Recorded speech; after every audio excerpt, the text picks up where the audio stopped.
Muy buenos días, hermanas y hermanos.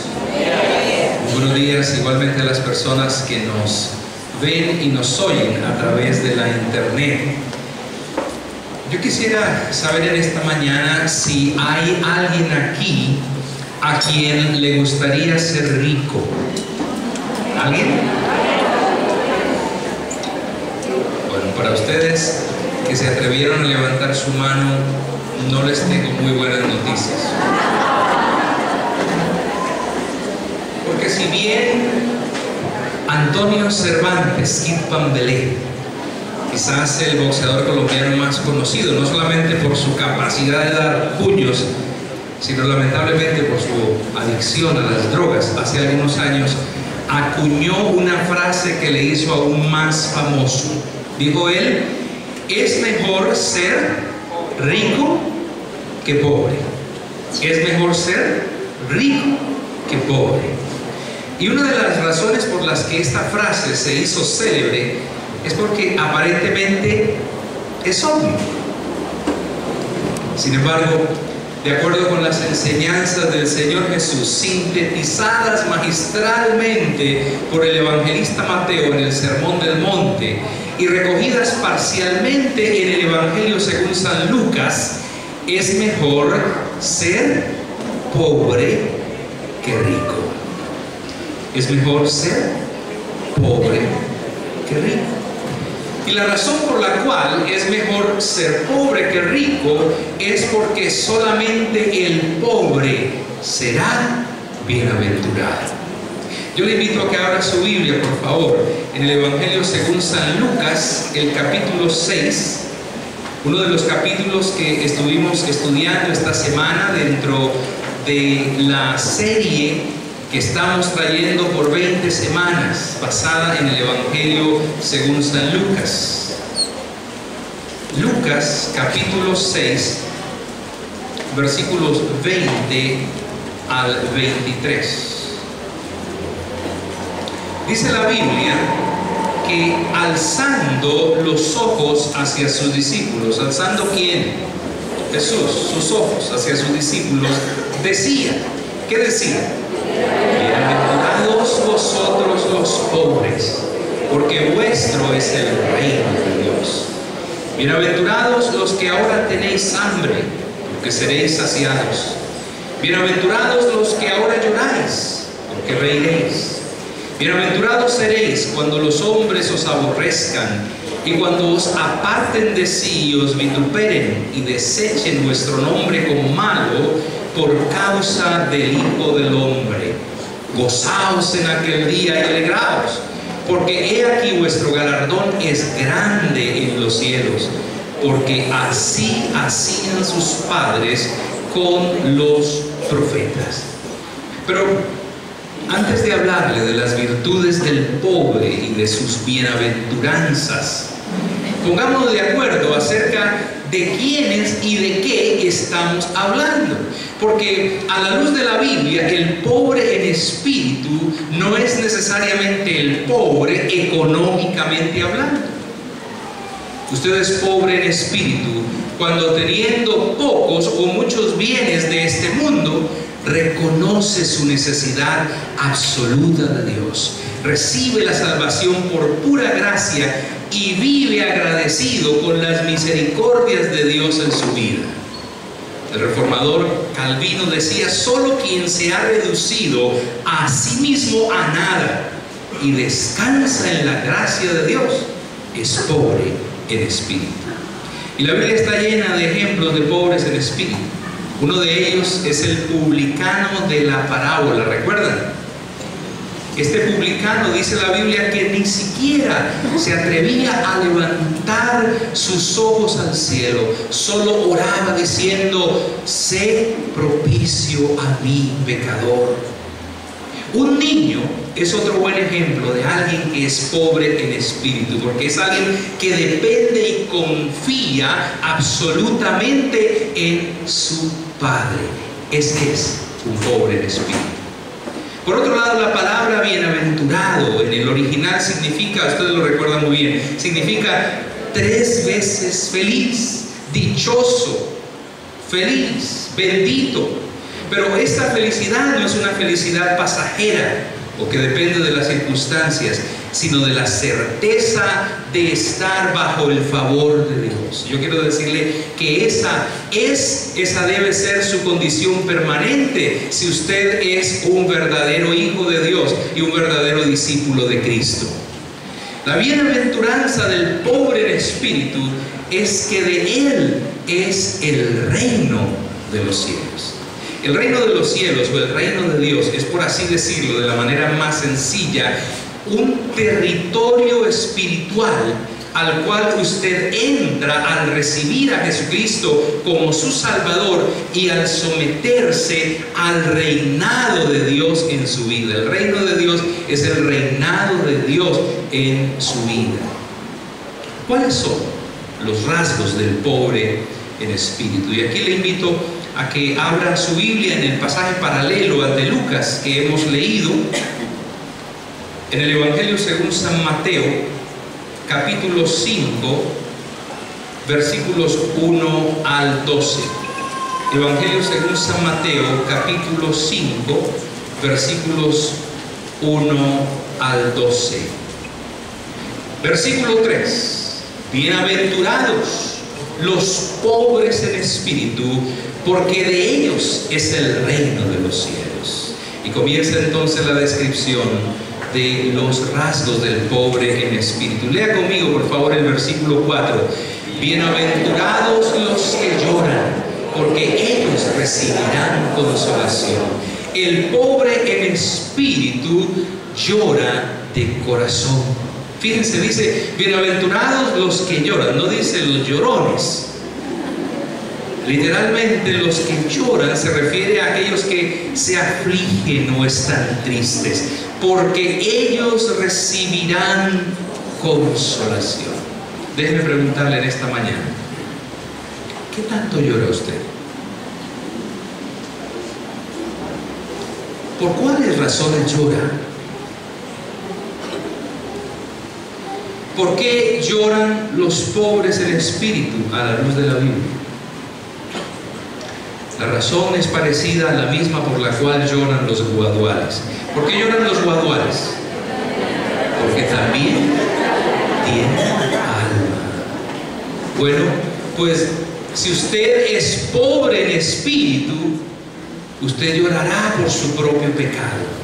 Su llanto será un llanto de arrepentimiento, será el fruto del reconocimiento de sus propias limitaciones, errores y pecados. Usted llorará a causa de la persecución y del sufrimiento que recibe al seguir a Jesús. Llorará también por la indiferencia de la mayoría de la gente por Dios y por el prójimo. Como alguien escribió, la oposición de valores y de estilo de vida que predominan en el mundo hacen que los seguidores de Jesús no puedan encontrarse bien ni felices en medio de tanta hostilidad. Por tanto, la tristeza o sufrimiento que surge del corazón del discípulo. Si usted es pobre en espíritu, usted llorará por el pecado y por el sufrimiento propio y de otros.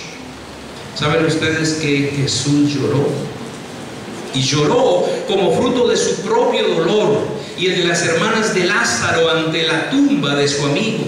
Lloró también al contemplar la ciudad de Jerusalén, sabiendo que sería destruida por el ejército romano. Cuando usted llora entonces por las razones correctas, usted es bienaventurado y como recompensa recibirá consolación. Esa consolación, mi hermano, mi hermana, es la obra del otro consolador, el Espíritu Santo, que mora en el corazón de todos aquellos que, reconociendo nuestra necesidad de Dios, le hemos rendido nuestra vida a Cristo. Esa es la bienaventuranza a la que se refiere el apóstol Pedro, escribiendo a creyentes que están sufriendo por su fe. Si sois vituperados por el nombre de Cristo, dice, sois bienaventurados. ¿Por qué? Porque el glorioso Espíritu de Dios reposa sobre vosotros. Los creyentes y los no creyentes sufrimos igual. La diferencia es que aquellos que creemos en Cristo tenemos en nosotros al Espíritu Santo, al otro Consolador, que nos sostiene para afrontar y enfrentar el sufrimiento. Recuerda, hermano, la vida cristiana no es solo celebración, también hay lugar para el llanto. Recuerde que antes del gozo de la resurrección vino la pasión, vino el sufrimiento, vino el dolor y la muerte. Pero gracias a Dios que tenemos la bienaventuranza de su consolación. Si usted hoy llora por las razones correctas, el Señor está aquí para consolarle. Pero el pobre en espíritu es manso.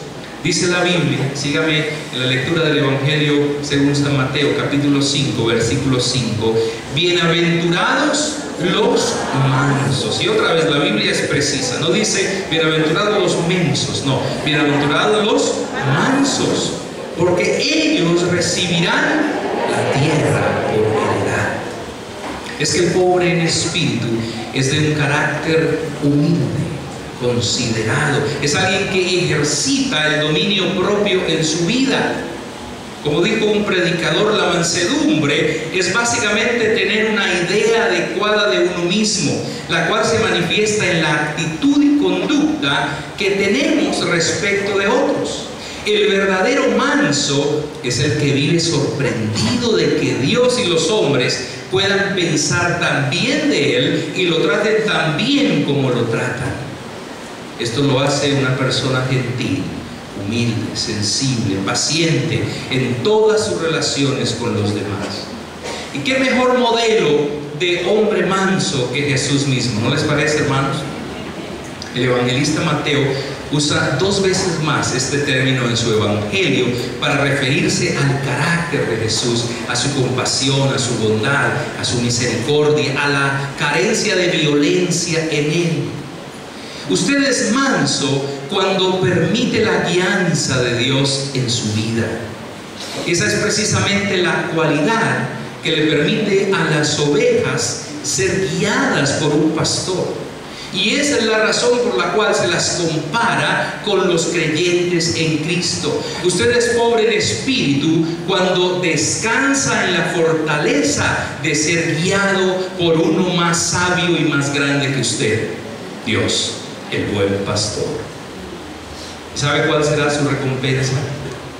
Recibirá la tierra por heredad. Así como los israelitas, luego de ser conducidos por el desierto, recibieron la tierra prometida, los mansos reciben aquí una herencia celestial, el reino de Dios, como un anticipo de esos cielos nuevos, de esa tierra nueva en los cuales mora la justicia y que recibiremos cuando el Señor Jesucristo establezca en forma absoluta y definitiva su reino. Déjeme preguntarle en esta mañana, ¿qué tan manso es usted?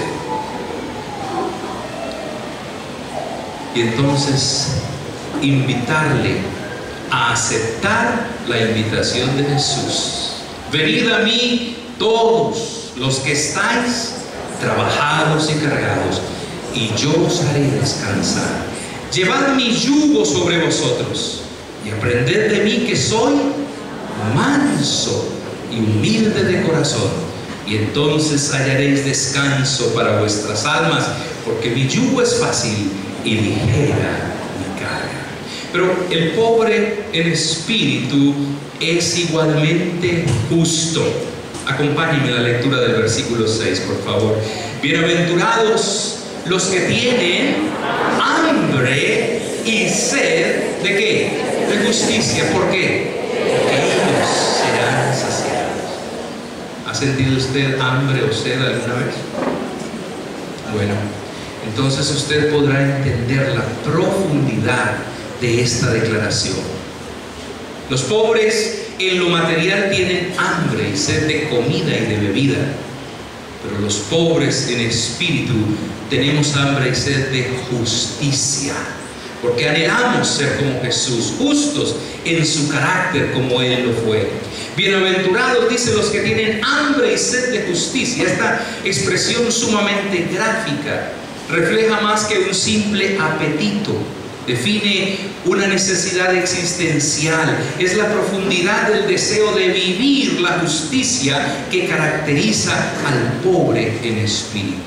Déjeme recordarle que la justicia en el pensamiento hebreo es un concepto amplio de relaciones justas, rectas, armoniosas entre las personas. Justicia en la Biblia significa el bienestar en su sentido más amplio. Se trata de una vida caracterizada por el amor, por la disposición de vivir a favor del prójimo. Se trata de una persona cuyos deseos más profundos se orientan en favor de los demás, en favor de su bien, de su paz, de su salvación, en fin, de la justicia. Y la bienaventuranza prometida a los que tienen hambre y sed de justicia es que serán saciados. No quedarán iniciados, sino que serán saciados. Y no por otro distinto al mismo Dios. Es Dios mismo, mi hermano, quien sacia su anhelo por vivir una vida justa, una vida íntimamente ligada a la justificación que usted ha recibido por la gracia de Dios. Ahora, en un sentido, si usted recibió a Jesucristo como el Señor y el Salvador de su vida, usted ya fue saciado al recibir el reino de Dios en la persona de Cristo. Pues la Biblia dice que el reino de Dios no es ni comida ni bebida, sino justicia, paz y gozo en el Espíritu Santo. La buena noticia es que su necesidad será plenamente saciada cuando el Señor Jesucristo regrese a esta tierra a establecer su reino. Pero déjeme decirle que uno de los motores del crecimiento en la vida cristiana es el hambre y la sed de Dios. Finalmente, el hambre y la sed de justicia lo es de Dios, porque Dios es justo y Dios es justicia. Una de las causas del raquitismo espiritual y del analfabetismo bíblico es la falta de apetito por Dios y por su palabra. Y lamentablemente esa es la condición de muchos creyentes. La Biblia dice que Dios sacia al alma menesterosa y llena de bien al alma hambrienta. ¿A cuál alma sacia el Señor? Al alma hambrienta y sedienta. Por eso, con el salmista en esta mañana, yo le invito a declarar su hambre y su sed de Dios. Como el ciervo brama por las corrientes de las aguas, así clama por ti, oh Dios, el alma mía. Diga conmigo: mi alma tiene sed de Dios, del Dios vivo. Y si a usted le falta hambre y sed de Dios, en esta mañana yo le invito a que la pida y el Señor se la va a dar en abundancia. Pero el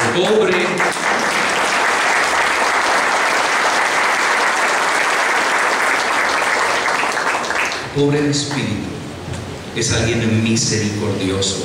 Versículo 7: bienaventurados los misericordiosos, porque ellos alcanzarán ¿qué? El pobre en espíritu es misericordioso. Siente compasión por las personas que están en una situación de necesidad, ya sea física, por causa de una enfermedad, emocional, que experimenta ansiedad en su vida, o espiritual a causa del pecado, de la opresión o de la cautividad, y les ayuda a aliviar su dolor. Usted es una persona misericordiosa entonces, cuando no solamente es sensible a la necesidad ajena, sino que va más allá del sentimiento, hace algo para suplir esa necesidad. Un vívido ejemplo de una persona misericordiosa es el samaritano de la parábola. De él la Biblia dice precisamente que usó de misericordia con el herido. Ustedes y yo tenemos el más grande de todos los modelos de misericordia. ¿Saben quién es? Jesús. Él demostró la misericordia en el sentido más amplio de la palabra. Por misericordia devolvió la vista a los ciegos, el oído a los sordos, el habla a los mudos, la movilidad a los paralíticos, la vida a los muertos, la libertad espiritual a los cautivos y a los oprimidos. Sin embargo, su mayor acto de misericordia fue morir en la cruz, en su lugar y en el mío, obteniendo así el perdón de nuestros pecados. Por eso, además de ser instrumento en las manos de Dios para suplir la necesidad de otros, si usted es misericordioso, tiene la promesa de que recibirá misericordia. Ahora, quizás no la reciba de otros, pero sí de las manos de Dios, y esa es la más importante. Si usted es pobre en espíritu, entonces sea misericordioso con los demás, así como Dios lo ha sido con usted, especialmente si usted es de las personas que dicen: no, es que a mí el que me la hace, me la paga. Recuerde lo que la Biblia le dice: sed benignos, misericordiosos, perdonándoos así como Cristo os perdonó a nosotros. Hoy escuche y obedezca las palabras del Señor Jesucristo. Cuando concluyó la parábola del samaritano, le dijo a quien le había interrogado: ve y haz tú lo mismo. No le dijo: ve y piensa y siente. No, ve y haz tú lo mismo. Es decir, ve y sé misericordioso. Pero el pobre en espíritu no solamente es misericordioso, es también limpio de corazón. Versículo 8: bienaventurados los de limpio corazón. ¿Por qué? Porque ellos verán a Dios. Bienaventurados los de limpio corazón. Déjeme recordarle que el corazón en la Biblia es el centro de la personalidad del ser humano. El corazón es la fuente de la que procede todo lo demás, e incluye la mente, la voluntad y las emociones. El corazón es la persona en su totalidad. Por eso usted es limpio de corazón cuando lo es de corazón, no tan solo en apariencia, sino en el centro mismo de su ser, en la fuente de todas sus motivaciones. Usted es limpio de corazón cuando es una persona sin doblez, cuando no oculta nada, cuando es sincero, cuando no está dividido entre su amor a Dios y su amor al mundo. Usted es limpio de corazón cuando procura ser como el Señor Jesucristo mismo, de quien la Biblia dice: el cual no hizo pecado, ni se halló engaño en su boca. Y al igual que en el caso de las bienaventuranzas anteriores, la promesa es que usted verá a Dios. Y esa promesa se cumple en parte aquí en la tierra. Escúcheme bien: si usted es puro de corazón, usted puede ver a Dios. ¿Cuántos aquí anhelamos ver a Dios? Si usted es limpio de corazón, usted puede ver a Dios en el sentido de tener la conciencia y la certeza de que Él está en usted y Él está alrededor suyo, y puede entonces disfrutar de su presencia, porque así lo dijo el Señor Jesucristo: he aquí, yo estoy con vosotros. ¿Cuándo? Todos los días, hasta el fin del mundo.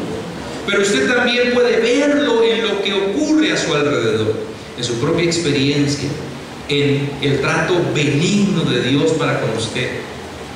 No acostumbramos a decir que vemos la mano del Señor en nosotros, en esto o en aquello. Bueno, eso es parte de ver a Dios, ver las manifestaciones de la gracia, de la misericordia, del amor, del poder de Dios. Si usted es puro de corazón, verá a Dios cara a cara en aquel día. Recuerde esta promesa de parte del Señor: amados, ahora somos hijos de Dios, y aún no se ha manifestado lo que hemos de ser, pero sabemos que cuando Él se manifieste, cuando Él venga por segunda vez, seremos semejantes a Él, porque le veremos tal como Él es. Anhelamos ese día en que podamos ver a cara al Señor. Pero ¿cómo puede ser usted limpio de corazón? Usted puede y debe ser limpio de corazón por la presencia y por la obra purificadora del Espíritu Santo en su vida, porque solamente cuando Él mora en su corazón y actúa en él, su corazón será limpio. El Espíritu es santo, Él mora en vasos santos. Pero usted puede y debe ser puro de corazón por acción de la palabra de Dios. Porque al igual que el agua, la palabra de Dios limpia el corazón de aquel que la escudriña y la obedece. ¿Recuerdan la oración de Jesús? Santifícalos en tu verdad, tu palabra es verdad. Pero usted puede y debe ser puro de corazón por una decisión de su voluntad. La Biblia le manda diciendo: limpiad las manos, y vosotros los de doble ánimo, purificad vuestros corazones. El pobre en espíritu es puro de corazón, pero es también pacificador. Versículo 9: bienaventurados, ¿quiénes? ¿Por qué? Porque ellos serán llamados hijos de Dios. El pobre en espíritu es pacificador. Usted lo es. ¿Usted es pacificador? Sí, es pacífico. Porque el pendenciero no puede ser pacificador. Usted es pacificador si busca la paz y lo hace de manera activa. Si usted desea la paz y hace todo lo que pueda por crearla, por mantenerla. Usted es pacificador si es alguien que trata de forma activa de que haya paz entre las personas, en su familia, entre los grupos, entre las naciones. Si usted está por encima de todo preocupado por conseguir que los hombres a su alrededor estén en paz con Dios, usted es un pacificador. Porque recuerde que la Biblia nos habla de esos varios niveles de paz. La Biblia nos habla de la paz en la tierra, pero nos habla también de la paz de Dios y de la paz con Dios. Y la primera de todas ellas es la última que mencioné, la paz con Dios. Esa obra reconciliadora de Dios en la persona de Jesucristo. Sin paz con Dios no habrá paz de Dios en el corazón, ni mucho menos habrá paz en la tierra. Usted es pacificador cuando se dedica a que las personas que Dios ha puesto a su alrededor entren en paz con Dios, recibiendo a Jesucristo como su Señor y como su Salvador. Eso se llama evangelización, eso se llama compartir de Cristo, eso se llama compartir la fe, dar testimonio de Él. La Biblia dice que el pacificador será llamado hijo de Dios, y la palabra llamado aquí quiere decir poseído. ¿Quién va a poseer al pacificador? Dios. Dios va a poseerlo como hijo suyo. Esto quiere decir que el pacificador es hijo de Dios, porque es como su papá. ¿Y qué ha hecho Dios? Dios ha hecho la paz con la humanidad. Envió a su Hijo como el príncipe de paz y firmó esa paz con la preciosa sangre de su Hijo. Por eso los pacificadores son hijos de Dios, porque todo lo que hacen es repetir lo que su papá ya ha hecho.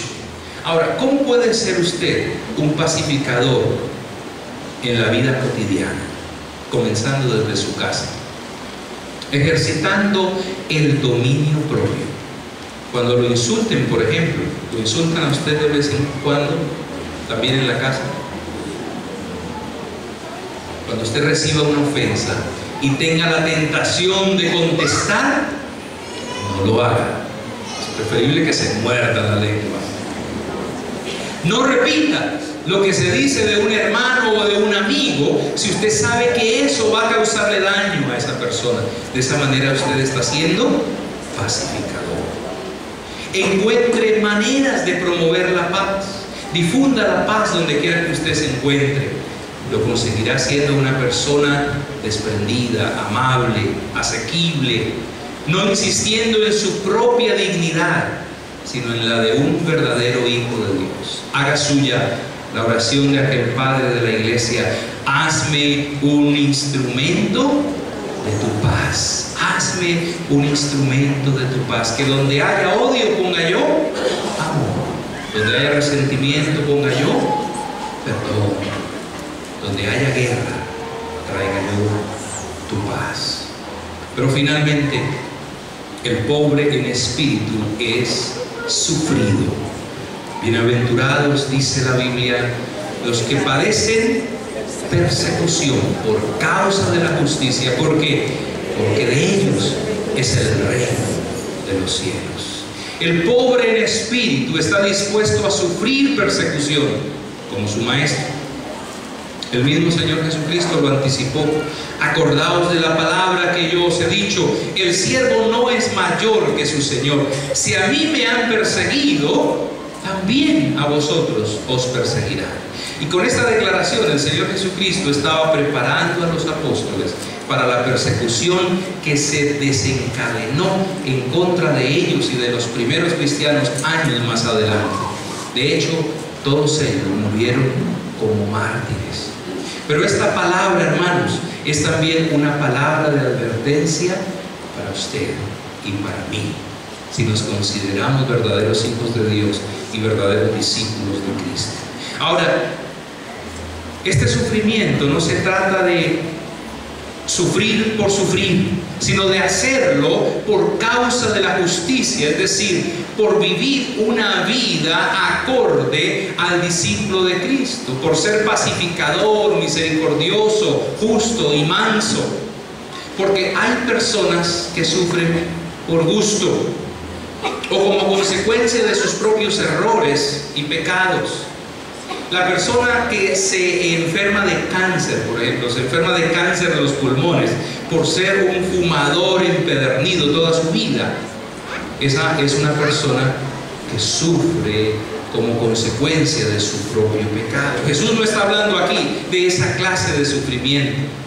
El apóstol Pablo, escribiendo a su discípulo Timoteo, le recuerda: también todos los que quieren vivir piadosamente en Cristo Jesús padecerán persecución. ¿Escuchó bien?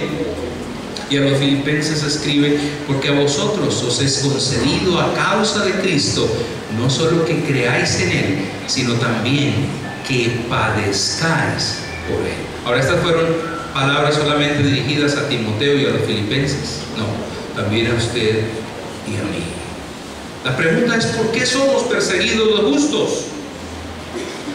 Porque somos diferentes. Por eso los fariseos y los escribas odiaron a Jesús. Su bienaventuranza entonces es que de usted, si sufre por causa de la justicia, es el reino de los cielos. De esta manera el Señor nos recuerda que mientras estemos aquí en este mundo tendremos aflicción, pero que vendrá un día en que su reino será plenamente establecido y entonces ya no habrá más sufrimiento, ni dolor, ni llanto, ni muerte, porque estaremos en su misma presencia por toda la eternidad. Estas bienaventuranzas son solamente, hermanos, un anticipo de lo que nos espera en la presencia del Señor, en el reino pleno de Dios. Pero para tener acceso a ese reino necesitamos reunir las credenciales de los ciudadanos de ese reino, y esas credenciales las hemos visto en esta mañana. Necesitamos ser pobres en espíritu. Y el pobre en espíritu es ¿qué? En primer lugar, ¿qué? Llora de corazón. En segundo lugar, es manso. En tercer lugar, es justo. En cuarto lugar, misericordioso. En quinto lugar, limpio de corazón. Sexto es pacificador. Y finalmente, sufrido por causa de la justicia, por su condición de hijo de Dios. Así como les pregunté al comienzo, ¿quiénes aquí anhelan ser ricos? Quiero preguntarles ahora, ¿quiénes aquí anhelan ser pobres? Pobres en espíritu. Aquellos que anhelan ser pobres en espíritu, que anhelan por sobre todo uno de los rasgos que vimos hoy: hambre y sed de justicia. Pónganse de pie y díganselo al Señor en sus propias palabras en esta mañana.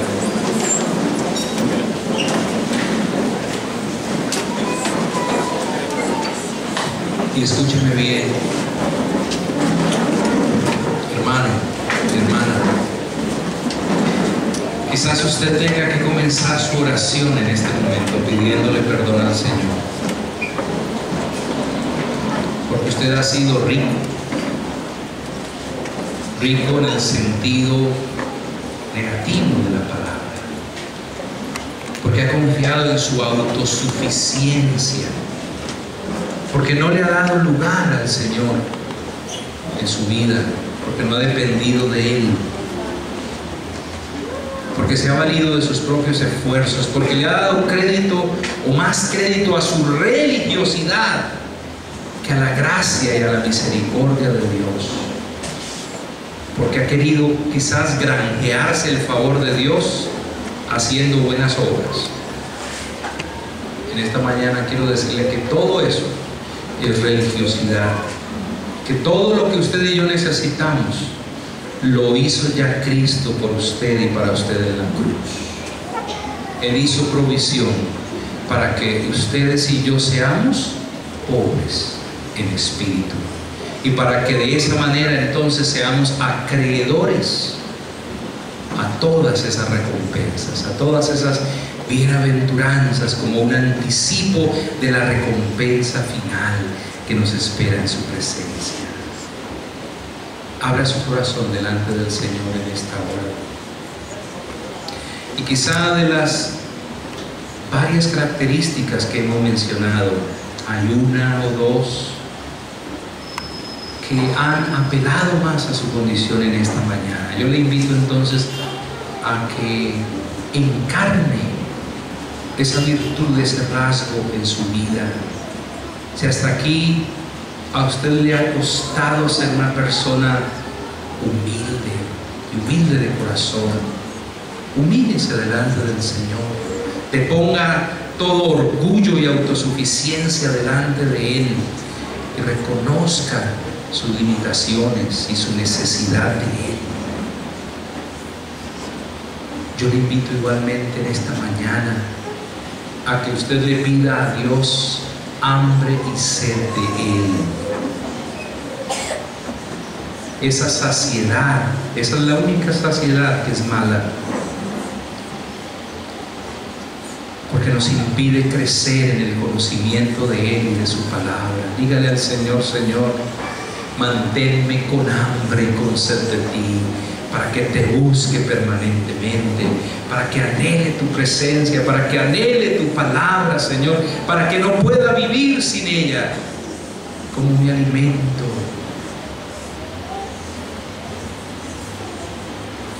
Si usted está experimentando guerra en su corazón, guerra en su hogar, en su relación conyugal, en su relación con sus hijos, en su trabajo, en sus estudios, hoy tome la decisión de ser un pacificador.